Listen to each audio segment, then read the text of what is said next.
welcome your hosts, Eddie Mcguire and Richie Benaud.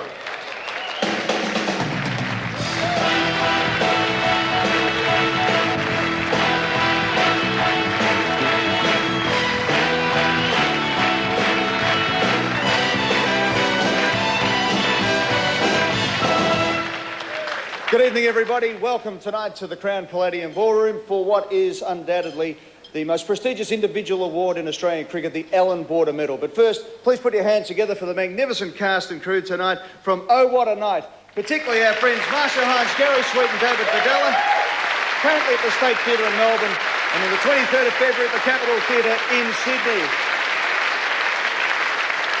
Oh, what a night, and a real 70s feel there as we look back 25 years tonight and remember those 5 magical days in 1977 that were the centenary test. But Richie, what a fantastic 12 months since we last saw each other up here at the Allan Border Medal, and still Australia #1 in the world of test cricket. It's fantastic.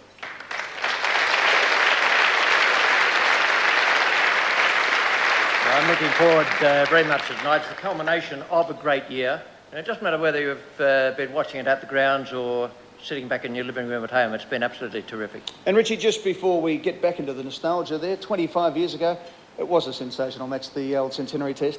One of the greats, and it was, well, they said it couldn't happen. That was the first thing they said, and Hans Ebling was the guy who organised it with a few thousand helpers, and it turned out to be one of the best matches you would ever see.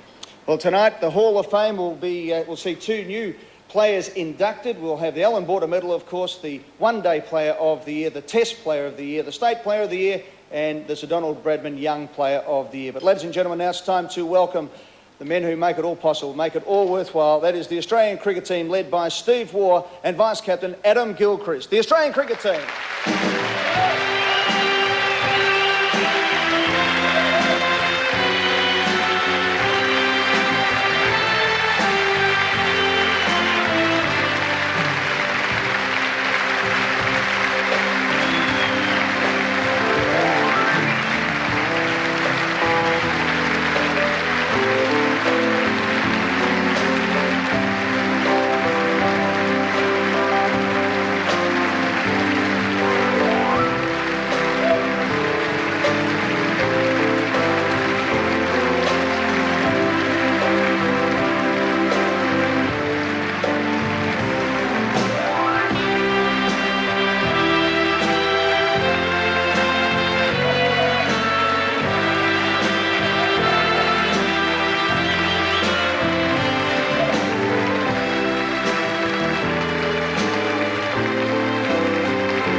Once again, congratulations to Stephen Waugh and his team, and all the very best for the tour coming up against South Africa. We're going to take a break. When we come back, we'll be into the counting, meeting some very special people on the Allan Border Medal 2001-2002.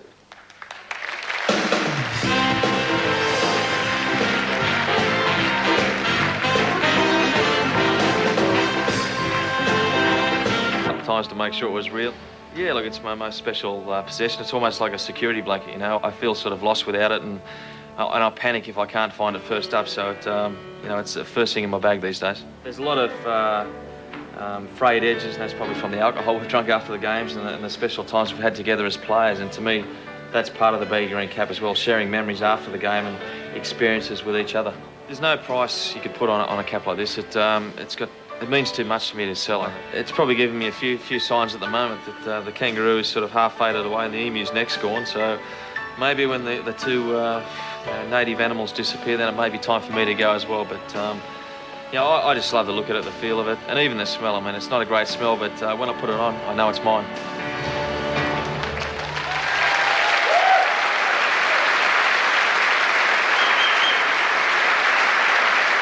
May not be a great smell, Richie, but it's certainly been the smell of success in recent times, and I think there might be a few trying to pick away at those last 2 native animals, but I think there's still a little bit of life left in that old cap for Steve. Yeah, just a touch of green vegetable dye, I think, and possibly a sewing kit from the hotel room. Well, 40 men have been able to wear the baggy green cap as Australian captains. Tonight we have 15 of the surviving 17 with us. Ladies and gentlemen, please welcome first of all tonight Bill Brown and Arthur Morris.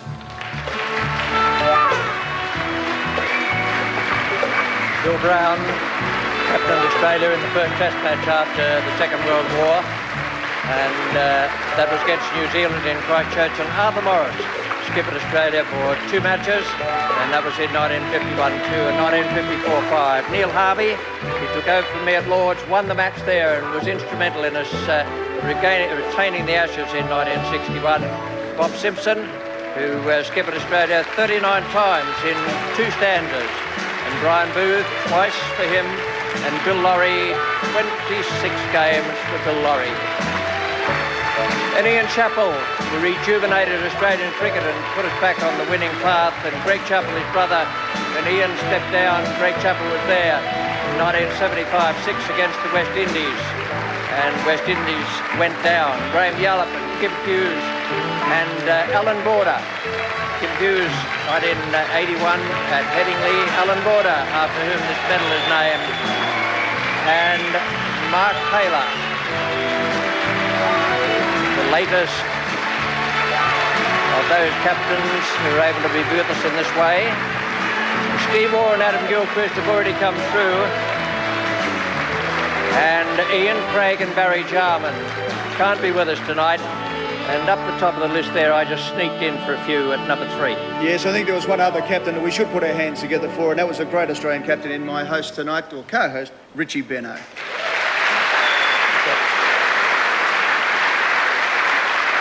Well, Richie, Mark is over there ready to count the votes. He picked up the votes from our representative from PricewaterhouseCoopers, who have been keeping the votes under lock and key, all ready to go tonight.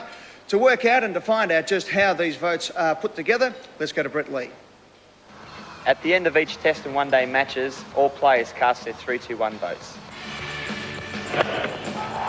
Mid-off has been cleared. This now will give us the Test and one-day player of the year. Media and umpire votes are also included to determine who is the Allan Border medalist. Gets it away and it goes all the way. What a victory. It's all pretty straightforward, keeping in mind though that the votes are weighted to give Test and also one-day players equal opportunity to win the game's highest individual honour.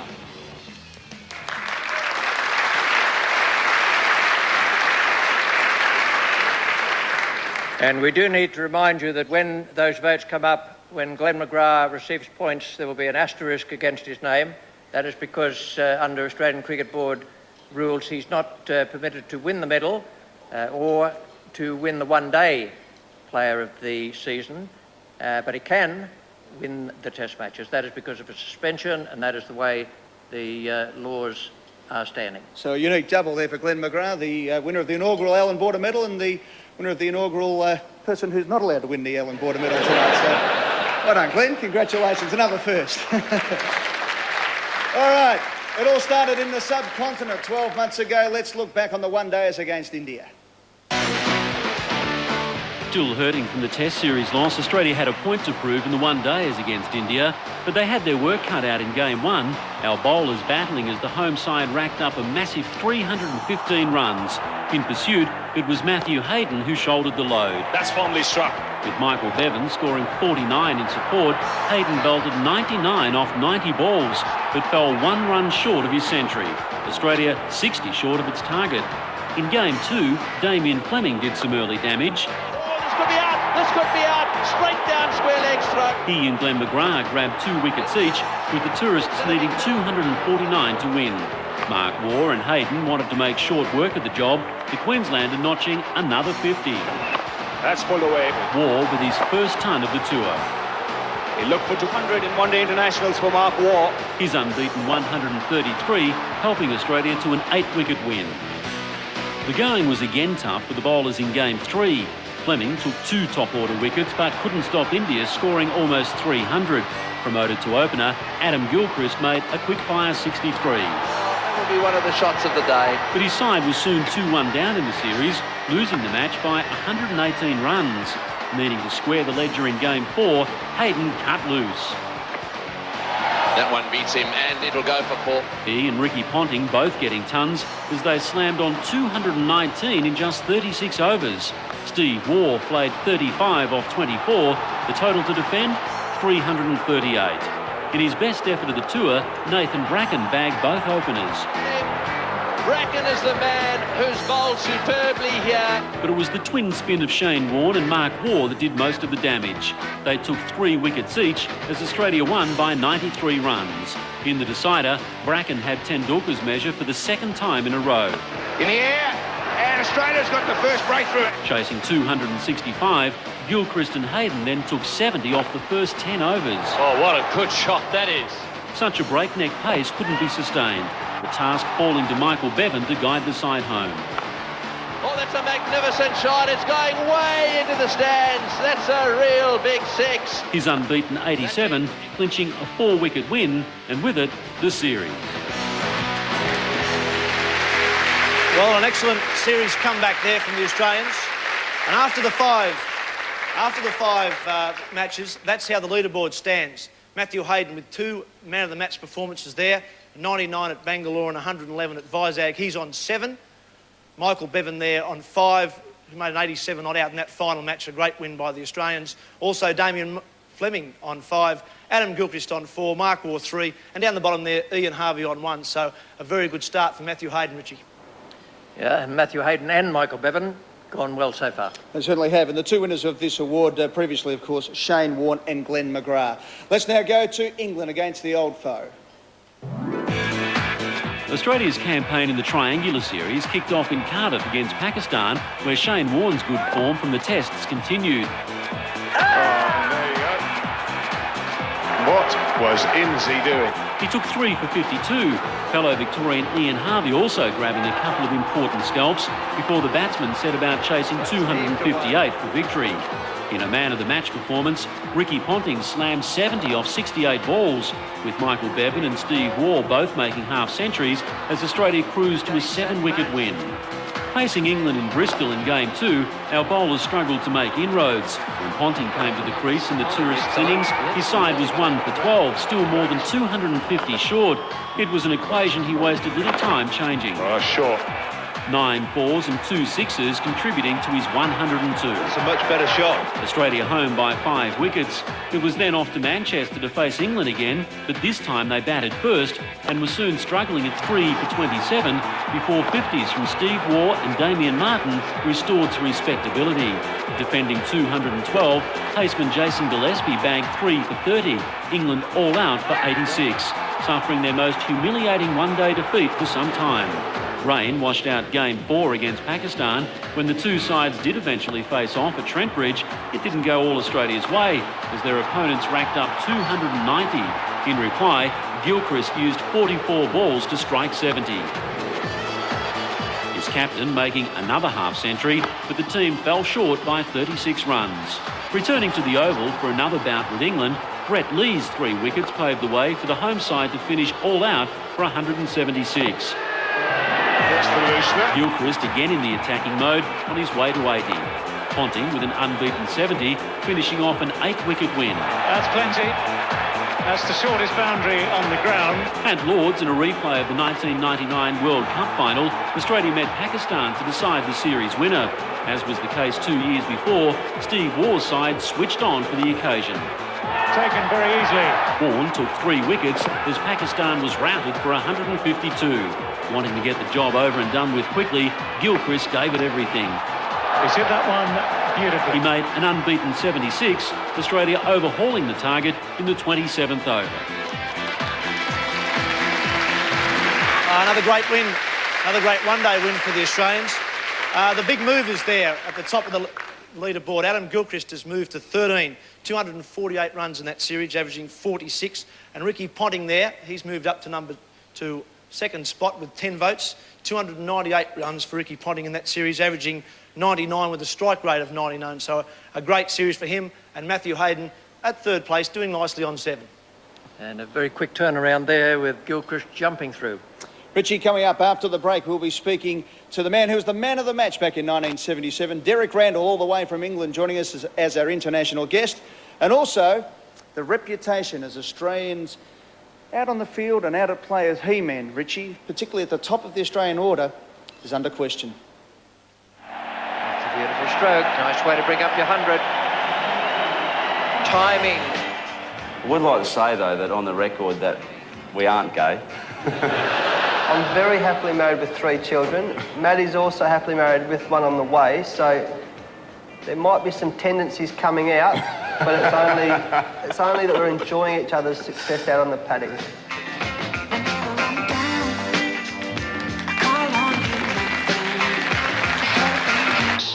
March 14, 1977, day 3 of the centenary test. A 21-year-old rookie is about to make history.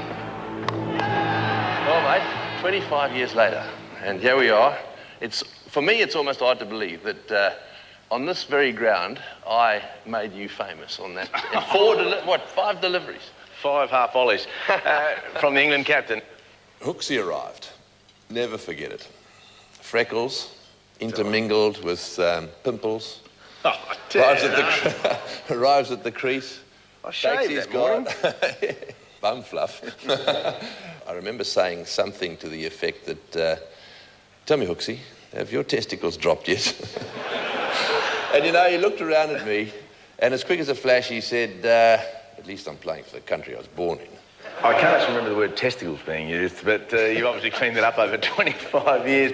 Greggy tossed it up, and I thought, that's it. So I just hit it back over his head for 4. Great shot. That's almost a 6. And because he was a medium pacer, naturally, I premeditated the next shot, which is you're not supposed to do, and I felt that he'd bowl a quicker delivery. And that's exactly what happened. He's got that round towards finally. The chase round for Underwood. 4 more. What a match. Bottom edge off the middle of the bat, just away from the man at short volley. But it was more my thought process that it would be a quicker ball. Yeah, and you got it right. And away she went for 4, but still, that's not too bad. I mean, 2 4s, and who cares? And away it goes again. Beautiful shot. 3 in a row. The young man on his first test is 48. Right, well, here I am, about to bowl the 4th ball. 3 4s. This place is absolutely electric. No doubt now that something special is happening here, but the game goes on. And away it goes for his could be his 50, out towards the boundary. A beautiful shot. 4 in a row. 4 4s off England's captain. 52 to David Hooks. A brilliant performance. Well, that's a great shot, that one. Another 4. He's now got his 50 as well. And, well, I've still got 2 balls to go. It's not looking good. To me, I was still a little kid facing the England captain, the stuff that dreams have been made of as a youngster, listening to the Crystal set and reading books. It was still just surreal that I was there facing the England captain. And through again. It's racing out towards the boundary. It might get there. Let's see what happens. It's very close indeed. And the ball will win 5 in a row. What didn't hit me at that stage was that I was going to live with this every week of my life for the rest of my life. That all came later. And had I known that at the time, I would have thrown the ball to someone and got out of the place. 5 4s have probably been good and bad for me. Look, I still cherish the moment. People say to me, does it haunt me because of what supposedly happened? And many people say I should have played more cricket for Australia or whatever it may be. But it doesn't haunt me at all. It was just such a wonderful period of time and no regrets at all. And I was disappointed it wasn't 8 4s in a row. I just hope, from a personal point of view, that that I don't have to go to my grave with this thing. I mean, I'd hate someone to stand up at my funeral and tell the story. Well, it could be part of the eulogy. Tony Greig and David Hooks. Just a small chapter in what was a fantastic story. The 1977 Centenary Test, Australia v England at the MCG. And no better authority than Sir Donald Bradman said of the Centenary Test, Richie, quote, "Never have I known a match with so much emotion. It will go down in history as one of the greatest test matches and one of the greatest sporting events of all time." A pretty big rap for what was a great game. And our next special guest was the man who ended up winning the Man of the Match award. When we have a look at his highlights in a few moments' time, you'll see why. He made 174 runs in his first ever test match against Australia. Please welcome all the way from England, arriving here today, Mr. Derek Randall.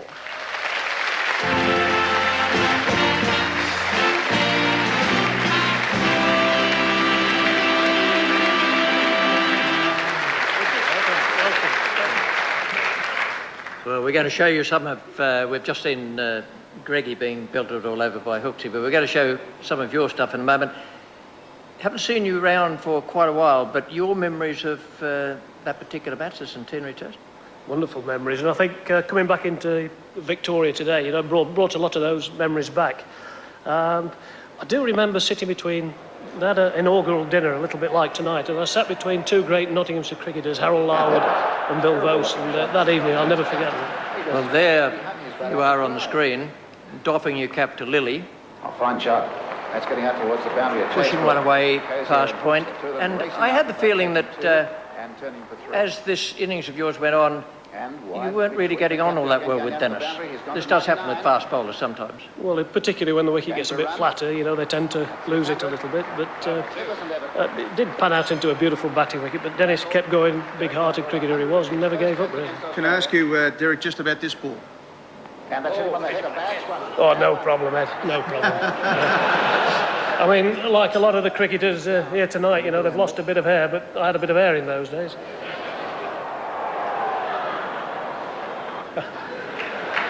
No problem, but no helmets. And that was where Kerry O'Keefe got you caught by Cozier at short leg. But there were other things happened in this match, and some of them concerned Rodney Marsh. Rodney Marsh, for a start, made 100, which is very unusual for a wicket-keeper, even one of Rodney's batting skills. But there was something else happened there where you got a nick to one outside off stump, and Rodney dived forward and caught it, and that's it. Second time, and Greg Chapelaskin, and he's given him out. Now then, what happened? Well, I think Australia's typically, they play the cricket very hard, but they do play fair, and that was just typical of Rodney Marsh, really. And it was, you know, to bring me back in that situation, I thought was wonderful, really. But I never hit it anyway, so...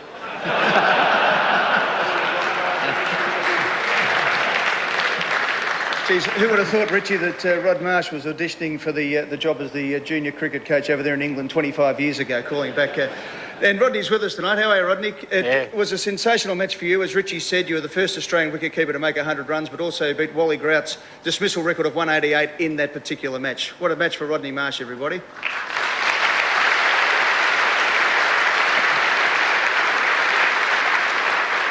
Your thoughts? Sorry, Ed? Your thoughts on the match? Your memories? Well, I mean, the amazing part about it was that 100 years before, Australia had won by 45 runs. And 100 years down the track, Australia won by 45 again. I think there's going to have to be a lot of match fixing a bit further down the track if Australia's going to win by 45 again, but it was just amazing. Great game of cricket, and he didn't hit it either. He wasn't good enough to hit it. When he went to 174, did you have second thoughts about calling him back? No. I mean, it bounced, and, you know, as I said, he didn't actually hit it either. I didn't think, but anyway, that's the way the game. I mean, you don't need third umpires, I don't think, in Test match cricket. There you go. Now there was another emotion-charged moment in that game in the first Australian innings where Bob Willis hit Rick McCosker, and he had to be carted off, and that's what happened. Sean, he's pulled it on. Hit him in the face. He's hit him in the face, he's dragged it onto his wicket. McCosker looks as though he's got a nasty cut there. It seems as though he's spitting out some blood, and the England players immediately call in for somebody to come on and give him some treatment. Well, that was a most unlucky dismissal. Well, there's a fractured jaw there, and Rodney Marsh, when he made his 100, needed someone to stay with him. Now, Rick McCosker was the fellow who was injured there. Rick McCosker, swathed in bandages, came out to bat with Rodney Marsh, and he made 25 as well. And he almost, like Dennis Lillee, got an autograph from the Queen.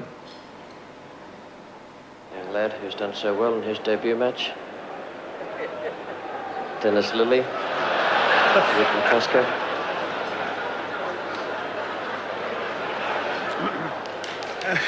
Richie, I think only Dennis Lillee could upstage Her Majesty the Queen and Rick McCosker with a broken jaw on the MCG, the Centenary Test. Rick McCosker's with us. Rick, before I ask you about Dennis and Her Majesty there, your emotion, can you remember, or could you hear the crowd when they sang Waltzing McCosker when you walked back onto the ground for that second innings? Yes, I did, Ed, and it was a very special moment, and one that I'll never forget. And I think for a New South Welshman to have that happen to them on the MCG is something special, because we generally have a love-hate relationship with the Melbourne crowd, but they were fantastic on that day, and in fact the whole match. And Rick, the little incident there where against protocol, Dennis asked Her Majesty for her autograph. Well, I was in the dressing room before the break, and Dennis asked me, when I came out and I took the blazers out, make sure there was a pen and paper in his pocket, and so I had no idea what he was, what he was going to do, but I should have known. And I was standing next to him in the line, and I couldn't believe it when he asked for his. He said, "Excuse me, ma'am, could I have your autograph?" And he said, "Oh, look, I'm sorry, I'd love to, Dennis, but not right now." And, but I know that he did eventually get it, and that's it's one thing with Dennis being a fast bowler. You always tend to get what you're looking for. It's unusual for Dennis not to offer his autograph to Her Majesty as well. But Derek, what are you up to these days? A bit of coaching, sell a bit of print, so a bit of this, a bit of that. You happy to see Rod Marsh coaching all the young fellas over there in England? Yeah, it looks as though he might be. Yeah, he'll have a task ahead of him. But I mean, we haven't beaten Australia for about 17 years, have we? But I'm sure he's the man for the job. Richie, what did you think of this man in the field? Well, we talk about really two people at the moment. We talk about Ricky Ponting for Australia and Jonty Rhodes for South Africa. Now, it's a long time ago, but I can guarantee you, having watched all the players over the years, that you can put Derek Randall alongside those two.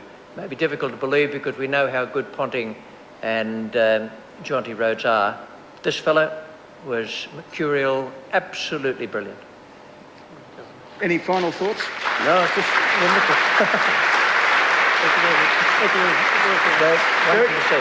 Just before we go, any standout memories from that match? Obviously the 174 and the man of the match, but anything that really captivated you? Everything about it. Same as this evening. It was a wonderful 5 days, and it's been a great evening this evening. Thanks for bringing me over from England. Good on you, Derek. Thanks very much for being here. Derek Randall, everybody.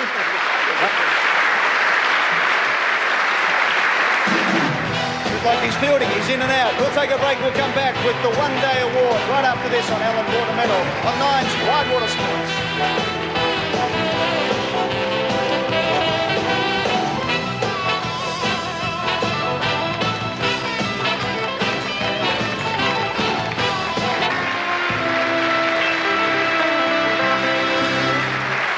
Ladies and gentlemen, welcome back to the Allan Border Medal, and please keep your applause going as we wish Bill Laurie a happy 65th birthday today. Happy birthday, Bill.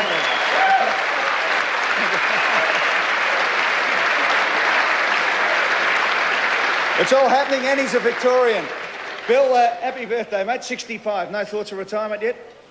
Well, I'm waiting for Captain Richie to make a decision, and I'll make mine, Ed. 65's too early to retire, Fando. Thank you, Richie. All right, time to... Sorry, Bill, to interrupt you there. Enjoy the cake, mate. Now it's time to move on to the VB series here in Australia for the one-day internationals. Mark Taylor to take us through the leaderboard at this stage. Thank you, Eddie. There's Adam Gilchrist at the top on 13, Ricky Ponting next on 10, and Matthew Hayden on 7. But 8 one-dayers to go in the VB series, and here are some of the highlights. After New Zealand had proved itself a surprise packet in the tests, much interest surrounded the first of the one-dayers at the MCG. The Kiwis were sent in, with Mcguire getting the early breakthroughs. Then Brett Lee grabbed the next 3. Oh, that one does bounce, and that's it. It's caught behind. Chasing 200 for victory, Ricky Ponting made a quick 45. First 6. It was in vain, however, with New Zealand winning by 23 runs. Ponting's form continued in Game 2 against the South Africans. This time, he made a half-century. Could be 6. Captain Steve Waugh was the highest scorer, though, with 62. Defending 198, Lee took 2 scalps, as did Jason Gillespie, but the side lost by 4 wickets. Travelling to Sydney, Ian Hardy claimed 2 Kiwis after New Zealand opted to bat. They set 236 as a target, with Brian Campbell making an impact on debut. Michael Bevan, meanwhile, made a polished 66. Falling short once more, the match in Brisbane against the Proteas would be crucial to keep Australia's hopes alive. In front of a record Gabba crowd, Ponting was damaging, as was Damien Martin, racking up 104 of his side's 241. Great shot. McGrath then made short work of both openers before Andrew Simons chipped in with 3. Australia getting up by 27 runs. The South Africans were again the opponents for Game 5, this time at the SCG where Andy Bickle could do no wrong. Edged and well taken by Gilchrist. The Queenslander taking 5 for 19 as South Africa limped to 106. Chasing a bonus point, Mark Waugh made an unbeaten 55 as the Australians overhauled the total inside 19 overs. The Australia Day clash in Adelaide was a chance for the team to string together 3 in a row. McGrath and Mark Waugh the best of the bowlers as New Zealand made 242. It's here as well, and that's well taken. The batsmen, though, barely got going. Of them, Bevan was the best with 45. It wasn't enough. The Kiwis home by 77 runs. Right through him. The Black Caps batted first again in Game 7 and made a challenging 245. The chase was hurt by the loss of early Aussie wickets. At 6 for 82, it appeared all over. That was before Bevan got going. Oh, yeah. In one of the great limited over knocks, he restored hope when there was none, leading the lower order from despair to elation and making a century on the way. Bickle scored the winning runs, but Bevan was the hero. Goes all the way, and what a victory. Needing a bonus point to overhaul New Zealand and meet South Africa in the finals, the key to the last qualifying match in Perth was all-out aggression. Late in the innings, when an average total seemed likely, Lee lashed out against Sean Pollock.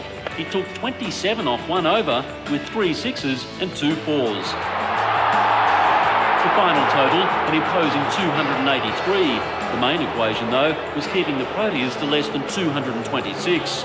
The Australians took the match by 33 runs, winning the battle, but losing the war by not making the finals. I think only the 3rd time in this competition that Australia have missed out on the finals. That'll be a disappointment to Steve Waugh and his men. A very close series. Started for Australia way back in Melbourne against New Zealand. The voting in that match went 1 point to Brad Williams on debut. Ricky Ponting, 2 votes. And man of the match for Australia was Brett Lee, 3 votes.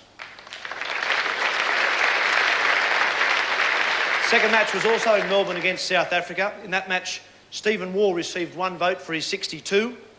Shane Warne, 2 votes. And Ricky Ponting, with 51 runs, received 3 votes. Australia played New Zealand in the 3rd match at the SCG. Ryan Campbell on debut received 1 vote. Glenn McGrath, 2 votes. And Michael Bevan, with 66, 3 votes.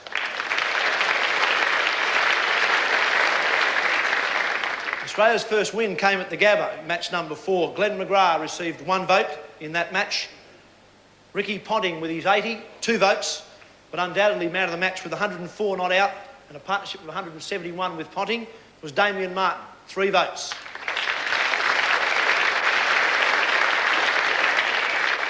In Sydney against South Africa, Glenn McGrath received 1 vote.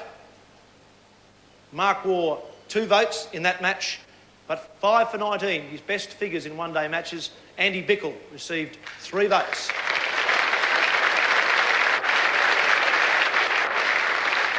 Australia Day was ruined by the Kiwis, unfortunately. And in that match, though, Michael Bevan received 1 vote. Shane Warne, 2 votes. And Glenn McGrath received the 3 votes in that match.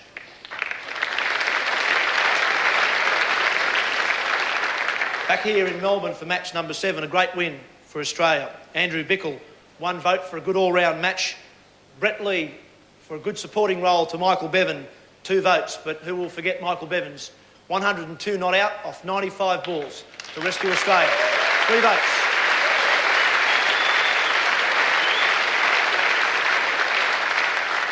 And the final match, a win, but not good enough to get Australia into the finals, was in Perth against South Africa. Glenn McGrath received 1 vote, 1 for 21 from 10 overs. Brett Lee for 51 off 36 balls, 2 votes. But the man of the match was Darren Lehman, 3 votes. And Eddie, that concludes the voting, and you've got the winner. Ladies and gentlemen, the winner of the One-Day International Player of the Year is Ricky Ponting.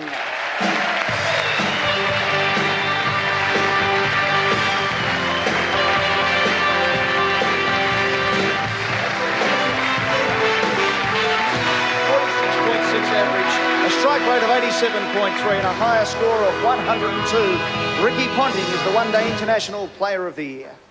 Congratulations, Ricky. Thanks, Ed. Yeah, thanks very much. Go for it. I'm making a speech, am I? Yep. Yeah, thanks very much. It's obviously a great honour to be up here tonight and then to receive this award. It's been a good year for myself personally, I suppose, in one-day cricket, but a little bit disappointing for the team over the last couple of weeks. Yeah, we're off in a few days' time to take on the Springboks and hopefully win the Test series there. And I know that the bunch of guys we got together will bounce back strong in the one-day games over there. As I said, it's been a good year for me. I've met a fantastic lady that I'm marrying in a few months' time, and yeah, it's just been a great 12 months, so thanks very much. Good stuff, mate. Ricky Ponting, the one-day player of the year, and as we go to the break, it's not just batting and bowling that makes a cricketer. Watch Ricky in action on the field. We'll be back with more Allan Border Medal right after this. Oh, this will be out if he hits. Yes, he's got him. He doesn't miss many. Gotcha! Here we go. And what a catch. What a magnificent catch. Oh, what a beauty. That's Ricky Ponting. Saw back and all. Oh, good effort from Ricky Ponting. Give it up. Yes, and he's given him. No, that's tremendous fielding. Isn't that great? That is one of the loveliest pieces of fielding. You thought you were sick, that didn't you? Now give me what you promised me.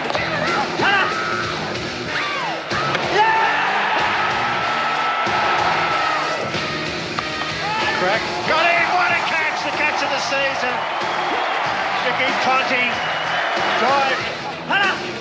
It's a chance. If he hits, he's gone. He's gone. Ponting gets him.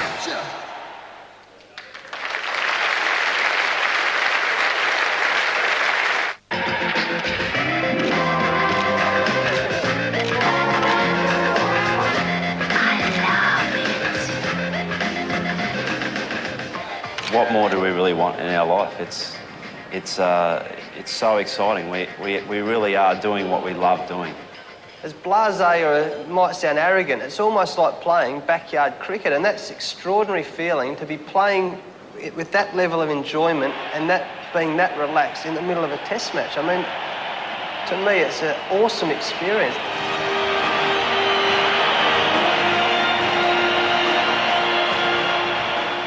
I think they find us incredibly annoying, actually. Here we are, playing for our country, massive smiles on our face most of the time, and our friendship is just gathering momentum, and our partnership is gathering momentum. And we are, I really believe, on the verge of something really special.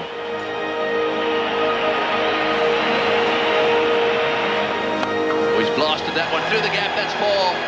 That's his century. It's hard work. It has been hard work for a lot of my career.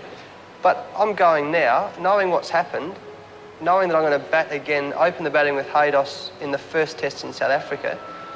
I just cannot wait to play Test cricket again, and that's, I guess, the greatest strength you can take out of your successes. He's hit that one over the top, and that's it. Prolific scorers of runs. JL set it in stone for me in his first Test match back, that every Test match from that point on was going to be a celebration.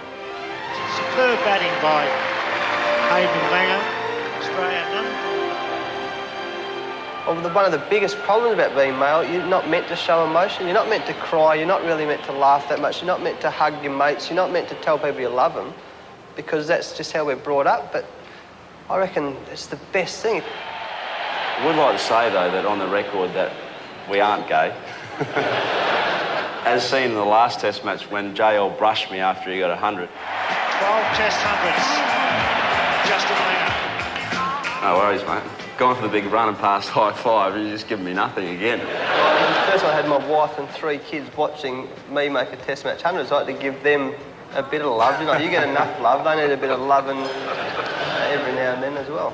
They just love batting with each other. Every celebration is pretty unique, and the rest of the side give the boys a bit of stick about it, all the cuddling and sort of patting on the back and staying together for a bit longer than normal, so giving some bad reputation.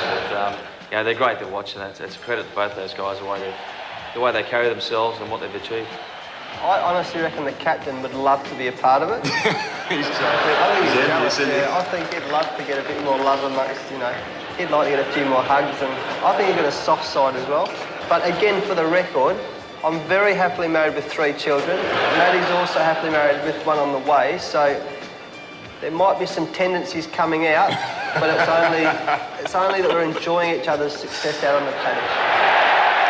Very, very good stroke. Just being out there with Haydos, and I'm a Christian myself, so just knowing that I've got the priest down the other end, would have said his prayers the night before. With God on our side, how can we go wrong? These two are ripping into the opposition bowler. The heat of the battle is something I think, like we just both enjoy. And Justin, as you know, he loves his taekwondo and his boxing, and it's a big part of his life. That's also something which I really enjoy in Justin's character as well. The fact that he's there in the fight. And he's the one there, when he gets the hard knocks, that holds the fort up. Magnificently played. Justin Langer has done it again. Cricket's a game of bat and ball, but the friendships and the experience you forge from the game, that's ultimately what is most important.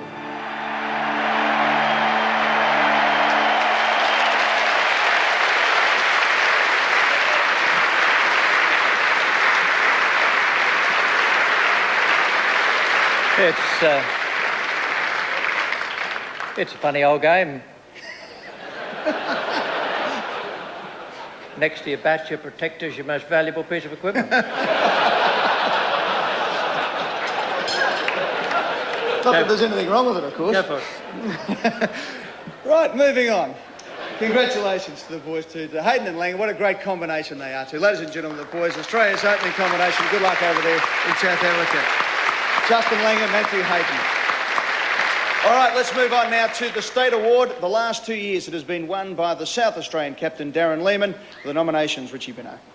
Nominations for the State Player of the Year, Darren Lehman from South Australia, Jimmy Marr from Queensland, and then Joe Angel from Western Australia, and Michael Bevan from New South Wales.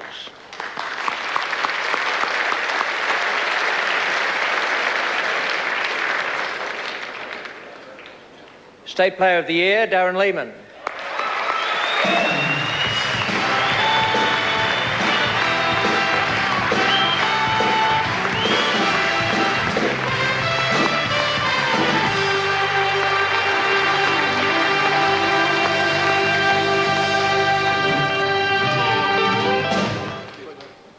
It's heavy.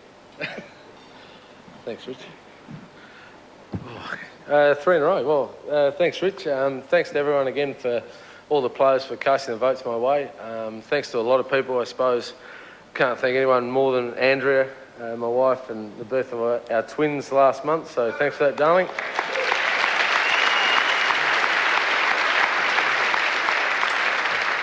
Sorry I can't help you out with sleepless nights because I'm going away as per usual, but I'm sure you'll be fine.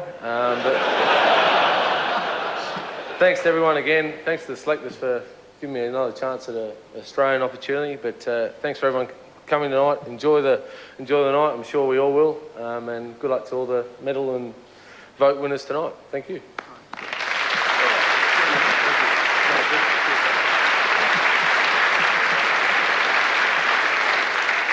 Good on Andrew. It is pretty heavy, the award too, so you can have a nice sleep in tomorrow when you whack it over his head after that last line. The next award is for the Sir Donald Bradman Young Cricketer of the Year. In the past 2 years, it has been won by Brett Lee and Nathan Bracken. It is our pleasure tonight to make the presentation to welcome the son of Sir Donald Bradman, Mr. John Bradman.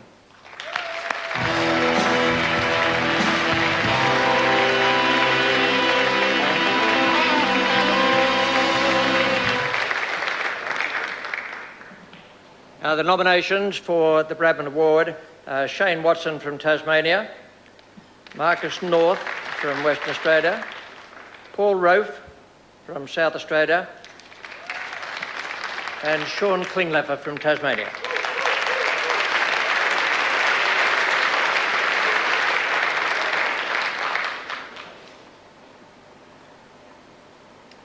And the winner is Shane Watson.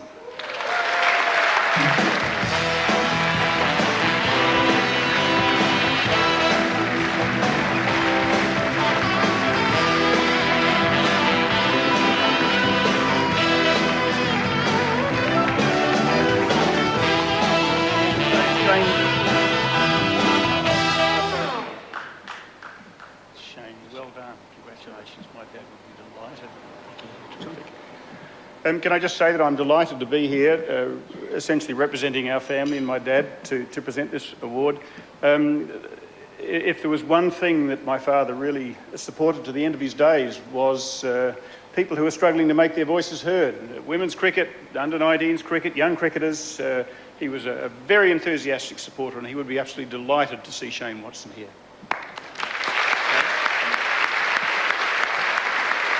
Well, I'm particularly pleased to see Shane Watson up here because we've watched him not at the upper level but in the limited overs domestic matches, and at times when we've been there covering the games he has played very well indeed. The only thing I'd say is don't set your expectations too high for him because it does take a bit of time for all-rounders to mature, but he looks a very, very good player and I'm delighted to see you here.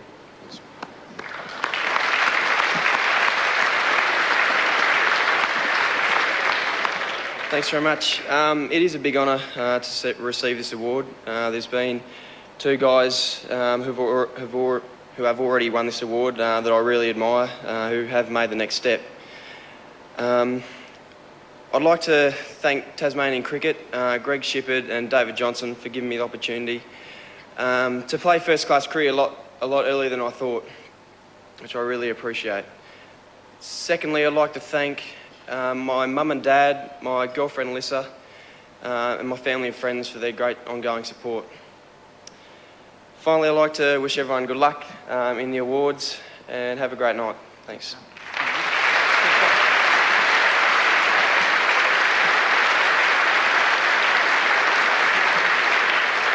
Congratulations to Shane Watson and to Darren Lehman. And ladies and gentlemen, as we go to the break, we remember friends who are gone but never forgotten.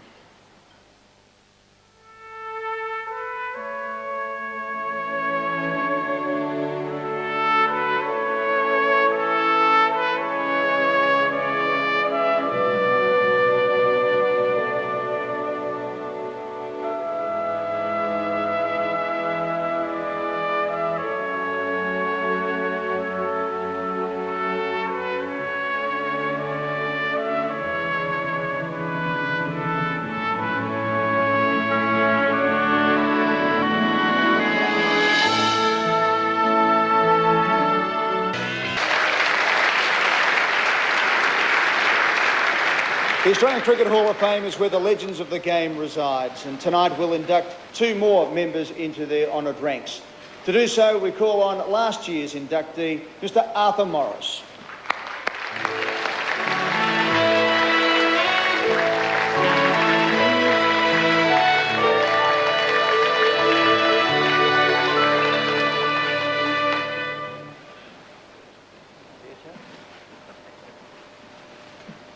Great to see you here, Arthur. It was in different circumstances last year, but you're going to name the two inductees for this year. Our first inductee, Arthur. I'm glad you told me, Eddie, because I didn't know who the inductees are.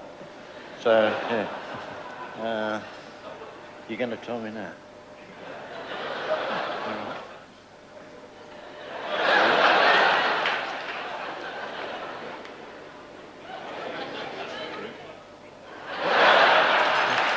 Eddie Mcguire. I didn't know Eddie Mcguire played for Australia, but... Am I allowed to divulge the information? Go right ahead. Stan McCabe.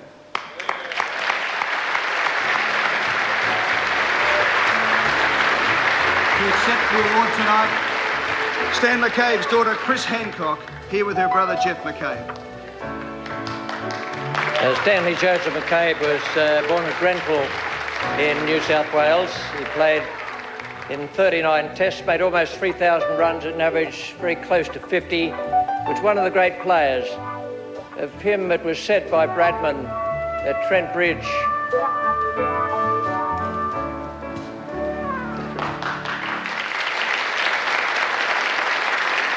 Of him, it was said by Bradman at Trent Bridge to all the other members of the team, you must stop what you're doing and come out on the balcony and watch this.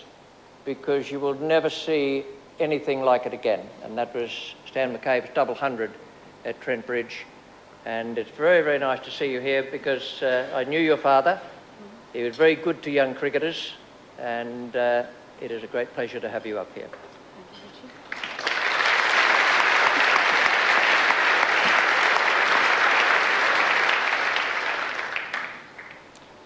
Stan McCabe was a humble man. He often said to me that he preferred to be known as the father of Geoffrey and Chris McCabe rather than Stan McCabe the cricketer. I know he would have been overwhelmed by all the attention here tonight. My brother and I are very proud of our father, naturally, not only for his sporting prowess, but also because of the gentleman that he was.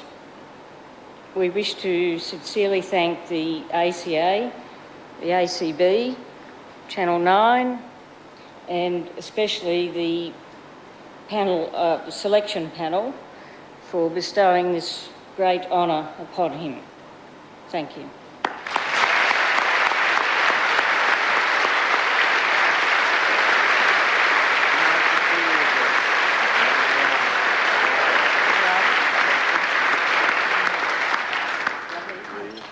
Arthur, we're not done with you yet. Oh, well, no, I'm still going.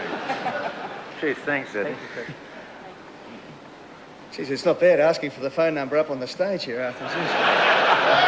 We're old friends. Working beautifully. Stan was my first captain. He was a great character, yeah. Arthur, our second inductee into the Hall of Fame.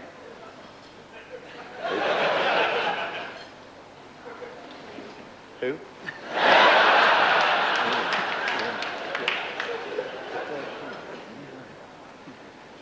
Well, that's interesting. I've been through the audio people, you know, with my hearing, etc. But I don't quite catch it. But I thought you said Greg Chappell. I did.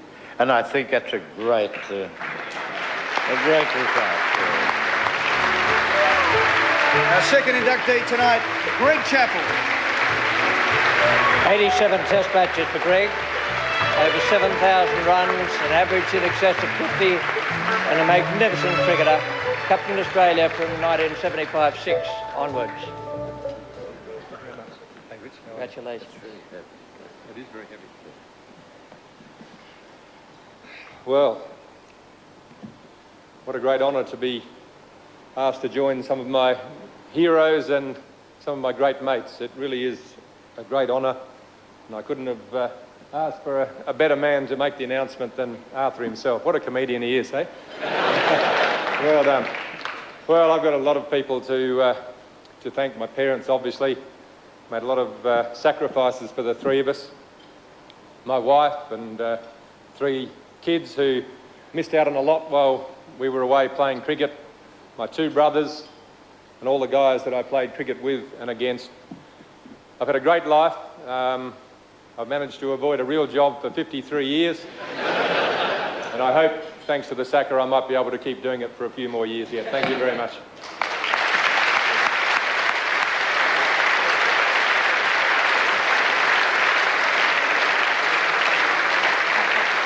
Thanks very much. Congratulations to Stan McCabe and to Greg Chappell.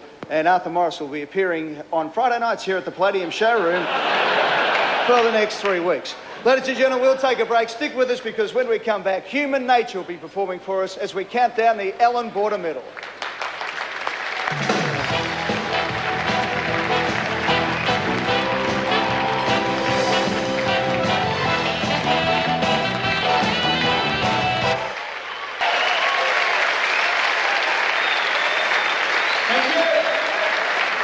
Human Nature. Put your hands together, ladies and gentlemen, again for Human Nature. Take from their greatest hits album, Here and Now, Always Be With You. And the boys will be performing, touring right around Australia from March 1 in Newcastle and then right around the nation. Once again, the boys from Human Nature. Well done, fellas. Congratulations. Good luck on tour. Okay, time now to count down the votes for the Test Player of the Year. It has been won the last 2 years by Glenn Mcguire and Steve Waugh. Let's pick up the highlights back in India. February 2001, and carrying a world record 15-match winning streak, Australia's bowlers laid the foundation for the toughest job in the business, taking on and beating India at home. In the air and taken. In the first test at Mumbai, Glenn Mcguire grabbed 3 wickets, including the prize golf of Sachin Tendulkar. Shane Warne mopping things up and ending with 4 for 47. Well, that's well taken at first slip. Struggling at 5 for 99 in reply, Matthew Hayden and Adam Gilchrist got together, Gilchrist slamming 4 sixes and needing only 84 balls to reach his century. His second in Test match cricket. Hayden's ton followed shortly after. Lovely shot to bring up his 100. India trailing by 173 runs on the first innings. The match turned decisively when Mark Waugh nabbed Tendulkar. He finished with 3. Australia with a 10-wicket victory and 16 straight wins. Well, a great start to Australia in the Indian campaign. In that first test match at Mumbai, Shane Warne, 1 vote with 4 for 47 in the first innings. Matthew Hayden, 2 votes with 119. But the best performed Australian was Adam Gilchrist, 122 at a run a ball, 3 votes. Eden Gardens was the venue for the second test, with Hayden again in blistering form. Oh, and then he smashed him away. You see, he's really going to take him to the cleaners. His 97 and a patient 110 from skipper Steve Waugh, the cornerstones of Australia's 445 all out. Up goes the hands. Then Mcguire again led the way with the ball, taking 4 for 18 off 14 overs. And that's it again. Big shout. He's given it. Forced to follow on, India was saved with an amazing knock from VVS Laxman. Hayden, the only Australian batsman to stand firm against the spin of Harbhajan Singh, scoring another half-century as India won by 171 runs. Well, in a test match to be remembered for VVS Laxman and Rahul Dravid, the best performed Australians were Jason Gillespie, who made 46 with the bat, 1 vote.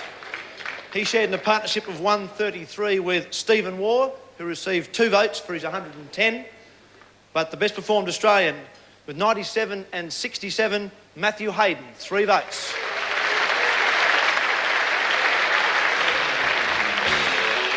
Hayden had no peers as a batsman for the series. The third test at Chennai, the continuation of a fairy tale run for the Queenslander. What a confident shot. He'll be a happy man, Matthew Hayden. Of his side's 391, more than 200 belong to the big left-hander. 147 not out overnight. And a century in the first test, 97 in the second test. Mcguire's 3 for 75, the best figures against the steadfast Indian lineup. They led by 110 before the wizardry of Singh earned him 15 wickets for the match. Mark Waugh's 57, the tourists' best knock. In a 10th finish, Mcguire, Jason Gillespie and Colin Miller toiled hard but couldn't stop the series slipping away as India triumphed by 2 wickets. I'm just proud of the way the guys played today. We really gave our best shot. Well, a great win for India there and a great test series altogether. In that final test match at Chennai, Jason Gillespie received 1 vote, getting Tendulkar in both innings. For his 70 runs, Mark Waugh received 2 votes.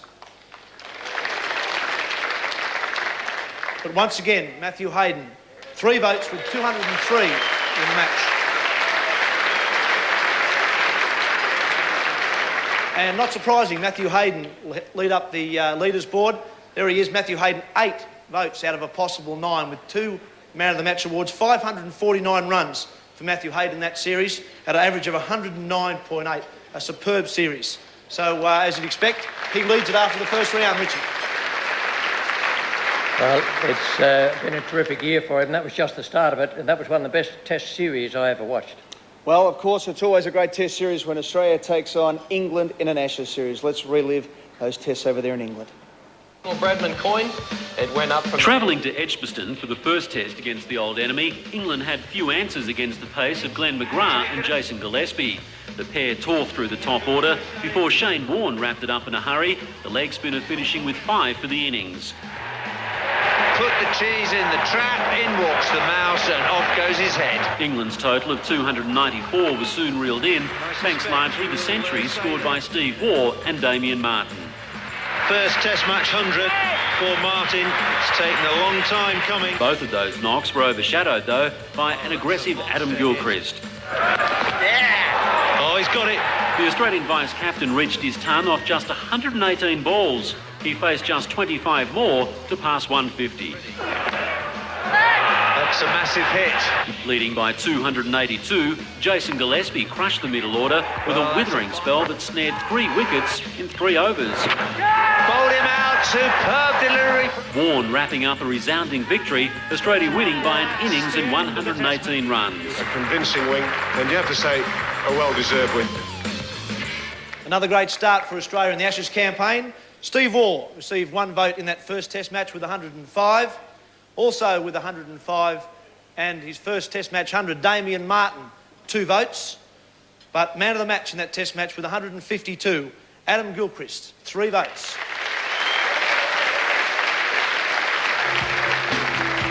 There was no respite for the home side at Lord's, where Steve Waugh again won the toss and again put England in at the mercy of Mcguire. He really is Mcguire's bunny. The lanky right armour grabbing 5 scalps as Australia knocked them over for only 187. After losing a couple of quick wickets in reply, Mark Waugh led a rescue mission, putting on more than 100 with his brother and earning a century of his own. Well, the inside edge gets Mark Waugh through to the 100 here at Lord's. Gilchrist chipped in with 90, Australia all out for 401. Then it was time for Gillespie to take over. Hit it. He's hit it. Oh, well. His 5 wickets, along with Mcguire's 3, leaving Australia needing just 14 to win and go 2-0 up. Australia have won the second end-power Test match by 8 wickets.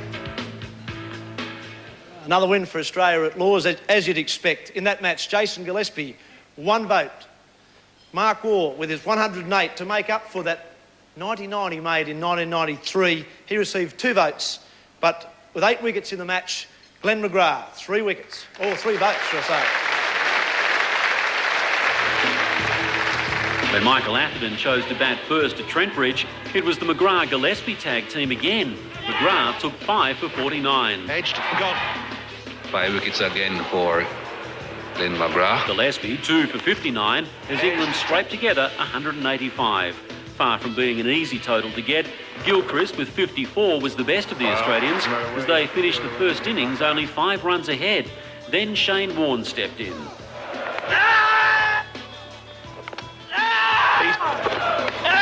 Oh, he's gone this time. The best of the English batsmen had little clue what to do as Warne tore through them, 6 for 33, some of the best figures of the series. Mark Waugh and Hayden scored 42 each as Australia knocked off the required 158 for victory, retaining the Ashes along the way.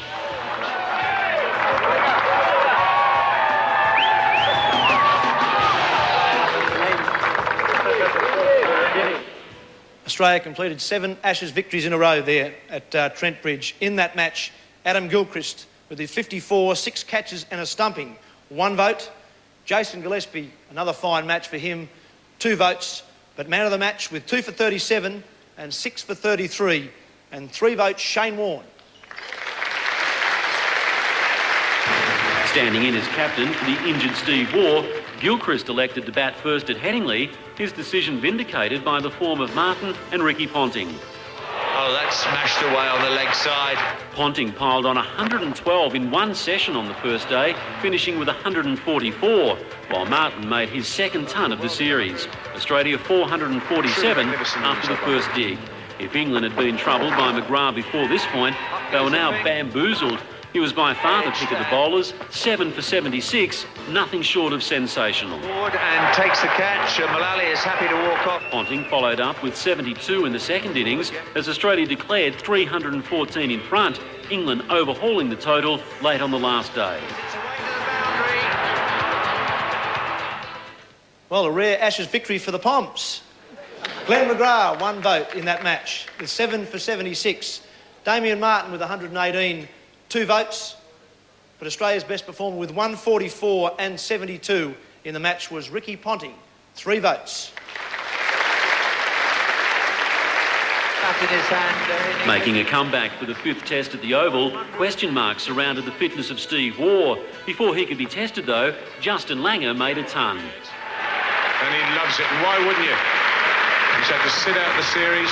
Struck on the helmet, Langer retired hurt. The Waugh brothers together by the end of day 1. and then took over on day 2, capping a stand of almost 200 with individual centuries. And what a good 100. Any doubts about the skipper's fitness was gone with his unbeaten 157.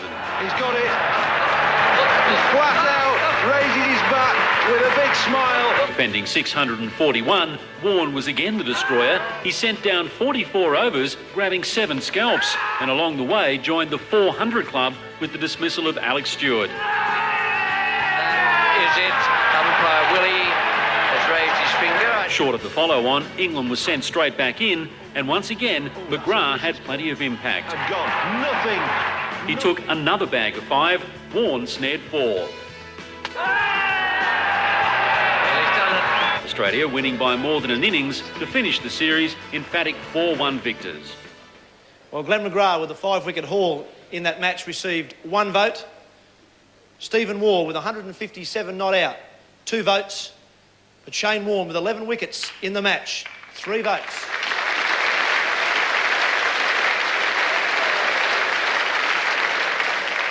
Well, the big movers in that Test series were, to mine, Shane Warne and Glenn Mcguire. Shane Warne, 31 wickets in the series, has moved to 7. Glenn Mcguire, who took 32 wickets in that series, has moved to 5. But still on top there is Matthew Hayden on 8 votes, and he's going to be hard to catch. A lot of wonderful performances there, and it's going to be tight. Very tough to get a vote amongst all those guys, and great performances. We're going to take a break. When we come back, we will announce the Test Player of the Year and then the Allan Border Medal right after this from Crown.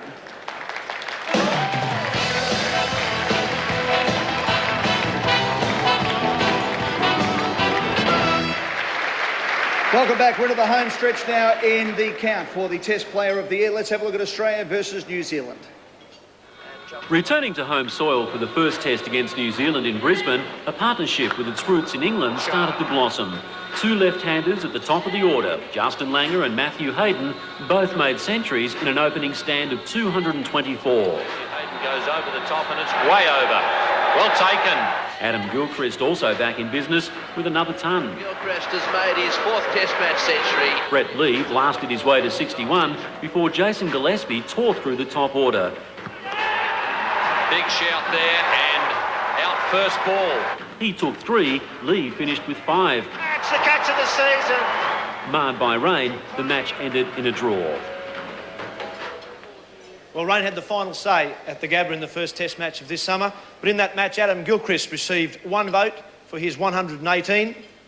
With 2 votes, Matthew Hayden, 136. But Australia's best performed player was Brett Lee with 61 and 5 for 67, 3 votes. The Hobart Test was also hit by the elements, but it didn't stop Langer letting loose with 123. He and Hayden with another double century effort. We'll go all the way. Then a hometown hero made a return to form. Goes down to 3rd man. It's tremendous for Ricky Ponting, for his loyal Tasmanian fans. Ricky Ponting, unbeaten on 157. Gillespie grabbed another bag of 3 in the Kiwis' first dig, but the weather meant a result was never likely. Yes, unfortunately, the rain played a big part again in that Test match. Jason Gillespie received 1 vote in that Test match. Justin Langer, with a 123, received 2 votes. But the local boy from Tasmania, 157 not out, Ricky Ponting, 3 votes. Winning the toss and batting in Perth, the Kiwis put up a stout resistance against the Australian attack. Lee, with the best figures, 4 for 125. Then a Shane Warne cameo almost became a maiden Test century. There's a man out there who's getting under it. And he's got it. Will you ever make 100? No, I think I'm destined never to get 100, mate. I've got a couple of grey cricket and I think that's where they'll probably stay. Lee grabbed another 4 as New Zealand set a target of 444 to win. Thanks to Gilchrist, Australia almost got there. Well, a drawn series, but a fantastic final day. In that last Test match, Mark Waugh received 1 vote. Brett Lee with 8 wickets in the match and 14 for the series, 2 votes.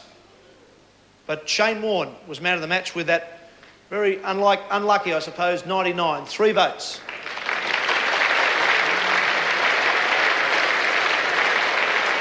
And at the end of those votings, that's how the leaderboard looks. Joint leaders, Matthew Hayden, Shane Warne on 10 votes, Adam Gilchrist can still get there, as can Jason Gillespie. So plenty to play for in these final three. Certainly is there, Mark. In the final three tests, of course, were against South Africa. It was touted as the series to decide the #1 test playing nation in the world. It will also decide the Australian Test Player of the Year. A showdown for the title of the world's best test team started in Adelaide, where Steve Waugh entered the bat.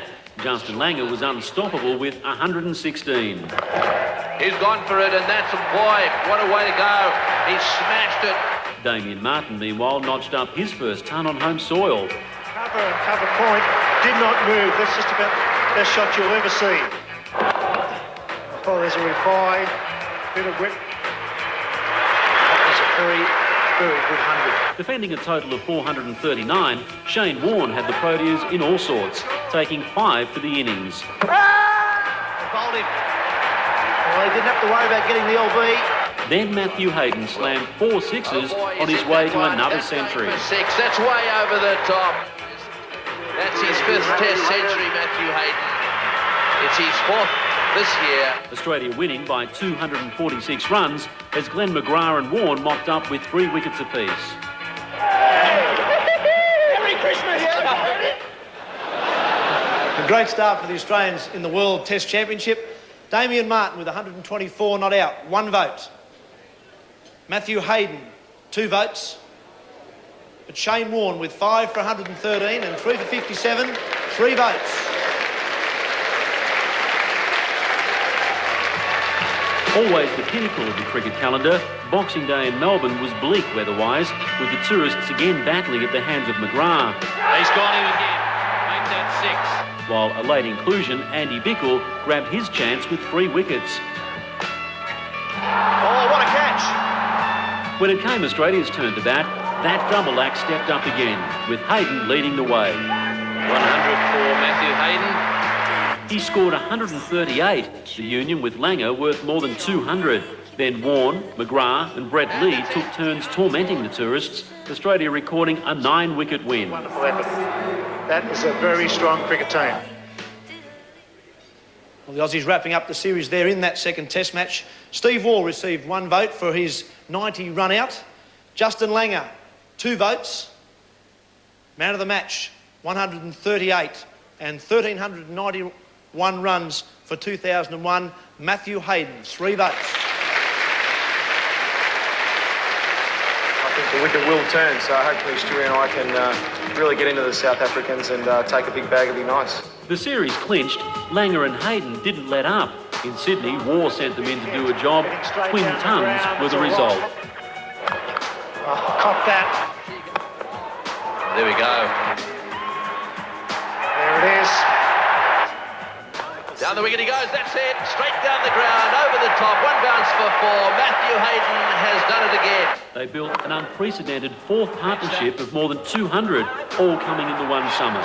At number 6, Martin made the team's 3rd century of the match. That's it. That's a great 100. After Mcguire made some inroads on the top order, Warne operated in conjunction with Stuart McGill. The opening bowler and both leggies took 3 scalps each. He's got him.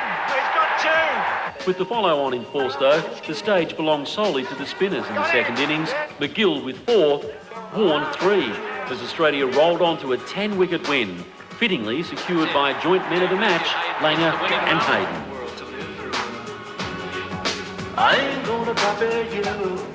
A clean sweep for Australia in that series, culminating with a great win there at the SCG. Damien Martin with 117 in that match at the SCG, 1 vote. Justin Langer with 126, 2 votes. But man of the match and man of the series, 105 in that particular match, Matthew Hayden, 3 votes. And Eddie, all votes are in, all votes are counted. Ladies and gentlemen, the Test Player of the Year is Matthew Hayden.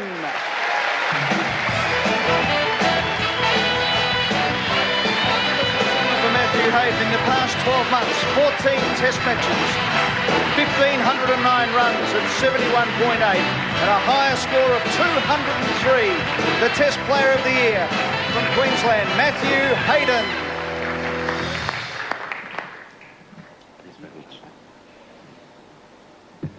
thank you very much. It's been a tremendous year, but I think I was just saying to Justin before at the table that, you know, if we can walk down as happy on the red carpet as Arthur Morris and Bill Brown in 50 or 60 years' time, I think we'll be very delighted to be a part of what's been a tremendous year in Australian cricket.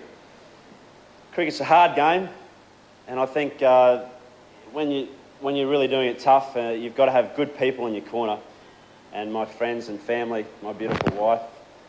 And of course, I think Stephen Waugh has copped an absolute hammering in the press lately, but I think Stephen, for me, is someone that's been a strength of character. That's why he's our Australian skipper, and I think I'm very proud to announce that he's been a tremendous support, along with all my colleagues who...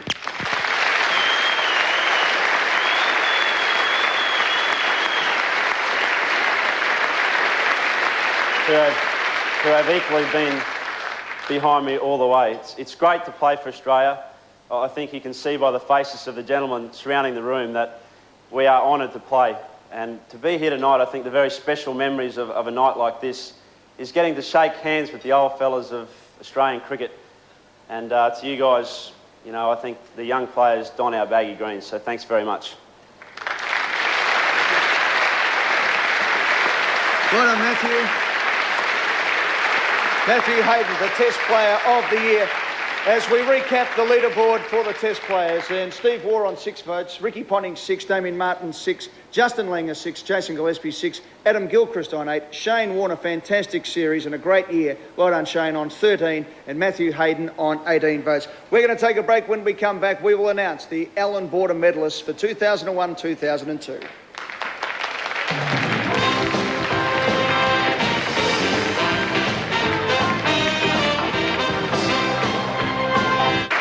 Welcome back to the Palladium Room here at Crown for the culmination of a year of cricket for some fantastic players. This is the Allan Border Medal.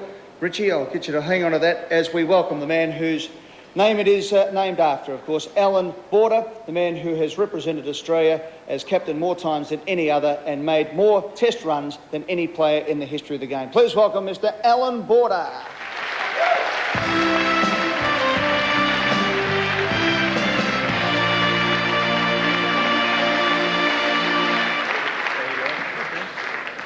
Well, Allan, another fantastic night. The AB medal just gets bigger and better. It certainly does. Absolutely fantastic once again. You know, what a great place to hold this event, and yeah, it's been very exciting. The countdown's starting to get a bit tight. All right, well, let's not muck around. Let's get into it right now. And finishing in equal 8th position, Steve Waugh and Michael Bevan on 25 votes. A reminder that the votes are cast by the players, the media and the umpires, and then a total, obviously, there on the right-hand side. In 7th position, Jason Gillespie on 26 votes. In 6th position, Brett Lee on 27 votes. Equal 4th, tied on 45, Ricky Ponting and Glenn Mcguire. On 51 votes in 3rd position, Adam Gilchrist. And 2nd on 54 votes, Shane Warne. Allan, it's your great honour and privilege to announce this year's Allan Border medalist. It certainly is a great pleasure. The Allan Border medalist for 2002, Matthew Hayden.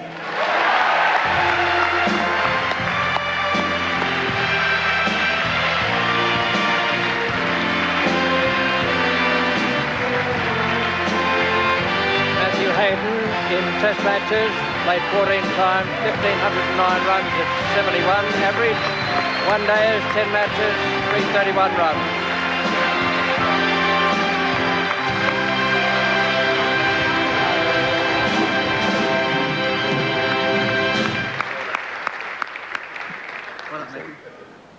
Matthew, congratulations.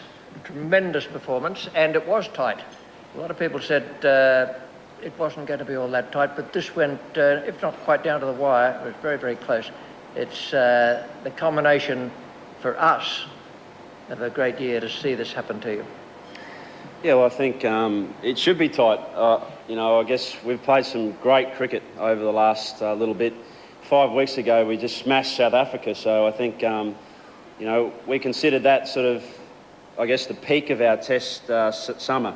Now we go over there, and I think, we'll be dying to do exactly the same thing. What's made the big difference for you in this year? Because this is something that's been promised from you over the last few years, but suddenly it's happened. Well, I think, I guess that support, I guess, was, one obvious factor. I just also think relaxing and enjoying my game. I think the game of Test cricket and one-day cricket is there to be enjoyed. And, when you've got great blokes on the side as well, I think it does help. We go through some tough times, and I think, not just my wife, but all of the ladies in the dressing room, in the side. We'll actually say they are allowed in the dressing room these days as well, although it was a mistake. I think they're great. They are great ladies, and we do go through our tough times, but we have a great time as well. You're in a very, very select band of winners of the Allan Border Medal. Congratulations. Tremendous to see you up here. Thanks, Richie. Thanks, Allan. I think we've come a long way together. I've played at Valleys with Allan, Queensland, a great state, and Australia, and I think we're all very proud as players to have the legacy of Allan Border leave us behind. I'm delighted to achieve this award. It will certainly be the ultimate thing for all of us to come. Thank you. Thank you.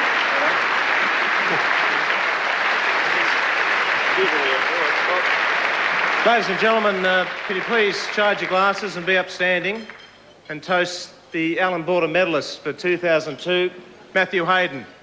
Matthew Hayden.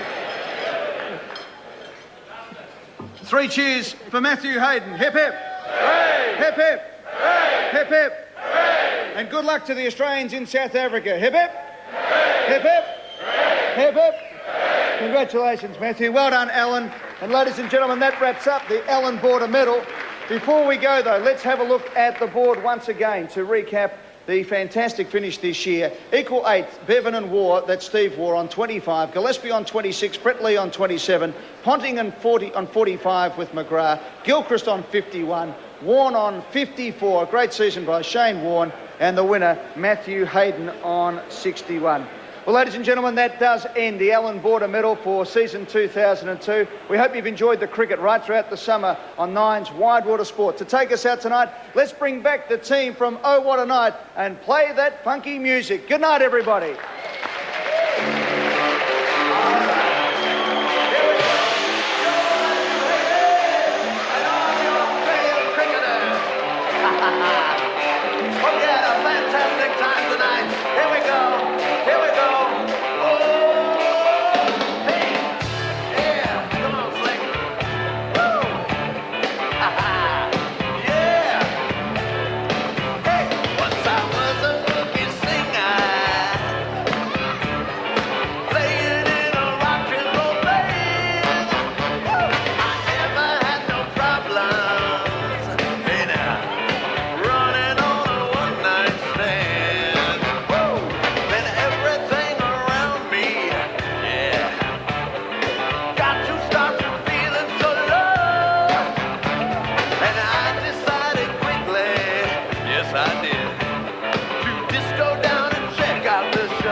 I thought